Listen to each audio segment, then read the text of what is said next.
दूसरा चैप्टर है हिंदी का 20 के दांत, जिसके लेखक है नलिन विलोचन शर्मा। इनका पहला तो इनका जानकारी दिया गया है। ये पटना बदरघाट में इनका जन्म हुआ था और कितने ईस्वी में, तो 18 फरवरी 1916 ईस्वी में इनका जन्म हुआ था और 12 सितंबर 1961 ईस्वी में इनकी मृत्यु हुई थी। इनके पिता का नाम रामावतार शर्मा और माता का नाम रत्नावती शर्मा था। ये जन्मना भोजपुरी भाषी थे।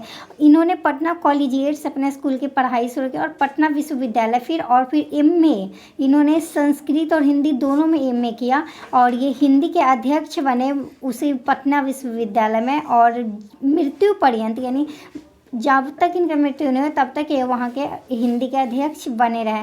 इन्होंने प्राध्यापन किया हरप्रसाद दास जैन कॉलेज में, आरा विश्वविद्यालय और रांची विश्वविद्यालय में। अगला इनकी रचनाओं के बारे में, तो इनकी रचनाएं हैं दृष्टिकोण, साहित्य दर्शन, मानदंड, प्रेमचंद्र, साहित्य तत्व, आलोचनात्मक ग्रंथ, 20 के दांत, 17 असंग्रहित पूर्व छोटी कहानियाँ, केसरी कुमार, नरेश, नकेन के प्रपद, नकेन दो, सदल मिश्र ग्रंथावली, अयोध्या स्मारक और संत परंपरा और साहित्य। ये कहानी जो है 20 के दांत, इसमें मूल रूप से इसमें 2 दिनों का व्याख्यान किया गया है। पहले तो इनके पात्र के बारे में इस कहानी के जानते हैं।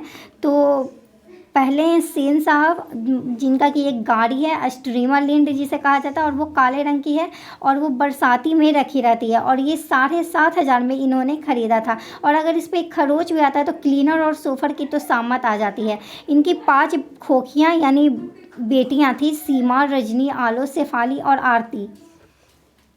इनका जो बेटा था वो मतलब कि जब इनको उम्मीद नहीं थी तब इनका बेटे का जन्म हुआ, इसलिए इसे जीवन का अपवाद कहा जाता है और उसका नाम था खोखा या कासू। और ये बहुत दुलारा था अपने माता पिता का। और इसे जो है सेन साहब वो इंजीनियर या फिर बिजनेसमैन बनाना चाहते थे और ये था 5 साल का। अगला 2 दिन की घटना में पहला दिन का घटना क्या है, तो पहला दिन का घटना ये था कि सोफर द्वारा मदन को ढकेले जाना, क्योंकि मदन सिर्फ उसका गाड़ी छू रहा था और सोफर ने इसीलिए उसे ढकेल दिया और उसके बाएं घुटने से खून निकलने लगा और इसी पे मदन की माँ उस ड्राइवर से झगड़ने लगी। और वहाँ पे फिर जब सेन साहब आते हैं तो सेन साहब का सटे होठों को देखकर वहाँ से मदन की माँ चली जाती हैं और बेयरा जो उनका खाना पकाने का नौकर था सेन साहब का, उन्हें कहते हैं सेन साहब कि जाओ फैक्ट्री के किरानी गिरधर लाल को बुला लाओ। गिरधर लाल मदन का पिता था और ये वहाँ पे गिरधर लाल को बहुत फटकार लगाई जाती है कि तुम्हारा बेटा बिगड़ गया है। और यहाँ पे बोला जाता है एक सेन साहब के द्वारा, spare the rod and spoil the child. दूसरा दिन का घटना ये है कि खोखा लट्टू खेलने के लिए अहाते की गली में पहुंच जाता है, यानी कि मदन के गली में। और जहाँ का कि लीडर कौन होता है, तो लीडर होता है जहाँ का मदन।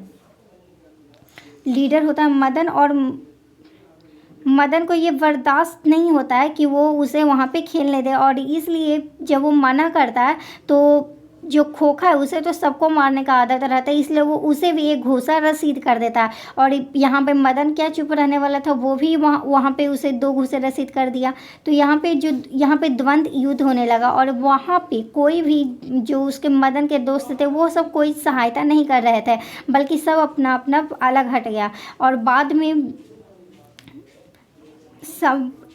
में जब मदन डर के मारे अपने घर नहीं जा रहा था कि उसके पिता के द्वारा आज बहुत बुरी पिटाई होगी, तो जब वो घर गया तो उसके पिता ने उसे शाबाश बेटा कहा और बोला कि जो तेरे पिता ने फैक्ट्री का किरानी रहते हुए नहीं कर दिया, तूने तो ऐसे ही कर दिया, शाबाश बेटा।